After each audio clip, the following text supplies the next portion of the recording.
All right, so today we're going to Nagoya and we're gonna go ring shopping to some ring stores and we're gonna go to kimono photo shoot fitting. So we're gonna try some different kimonos on for this company that I found on Instagram that's like a new open thing, and so they needed models, and so we're gonna model for them. So I'm very excited about that.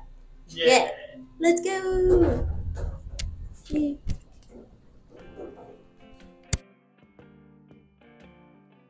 So once in Nagoya, we went to two different ring stores. The first was called Wailea. They make Hawaiian themed jewelry, which is not exactly what we want, but they have a lot of floral options, which is something that we are looking for. It's also been kind of difficult to find gold rings. As you can see, there are only a few choices at this store, but they do have a lot compared to others that we've been to. But at Wailea, we can choose the exact color of gold. We had a choice of about 5 or 6 different designs. We could choose the exact width from 2 millimeters to like 9 millimeters. If we wanted cutouts in the designs, we could do that. 16 or 18 karat gold, they have both. And we could also choose the actual shape of the ring. We preferred the barrel shape to the more flat options. We could also add an engraving inside the ring for no extra cost. At the end, they gave us an estimate for the price. Hiroshi's would be 133,100 yen and mine 86,900 yen for a grand total of 220,000 yen, which is about what I expected for a custom gold ring. I also found these cute earrings that I wanted, but maybe another day. Next, we visited Kei Uno, which is a chain all over Japan.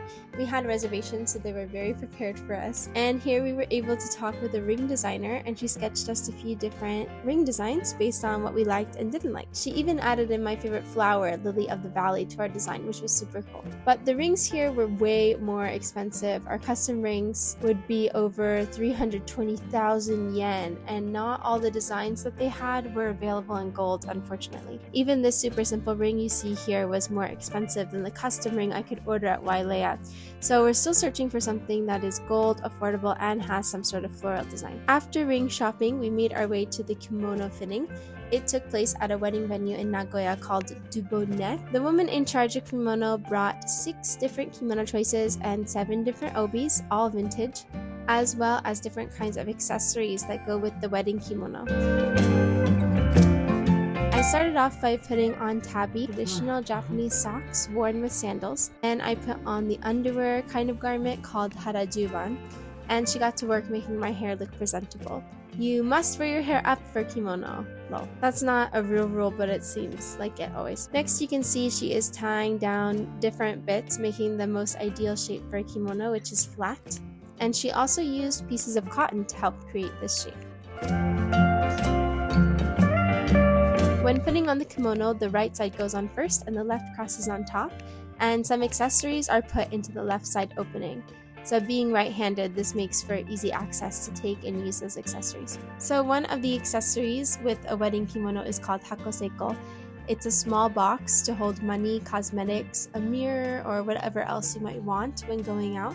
And if you had a hakoseiko, it showed other people that you are taken care of by someone, and therefore off the marriage market. This black kimono was so lovely, especially in the back. You can see that the nape of my neck is exposed. This is called unaji in Japanese, and it's considered like a sexy or beautiful part of the body, and kind of reminds me of like a Victorian era ankle. The next is called kaiken. It's a dagger that women carried around to protect themselves and their families. There's a Japanese saying, mirai o kirihiraku, which means literally cut open the way to the future, which kind of sounds like forge your own path to me. We tried one more black kimono that had a lot more going on, more bright colors that we could draw into when deciding on an obi.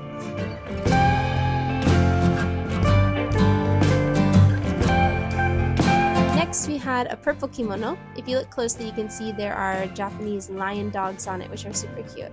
She didn't recommend this kimono for me because it suits me too much, she said. I'm not sure what that means, but that's okay. Maybe a nice way of saying no. Next was this beautiful green kimono that she called tea-colored.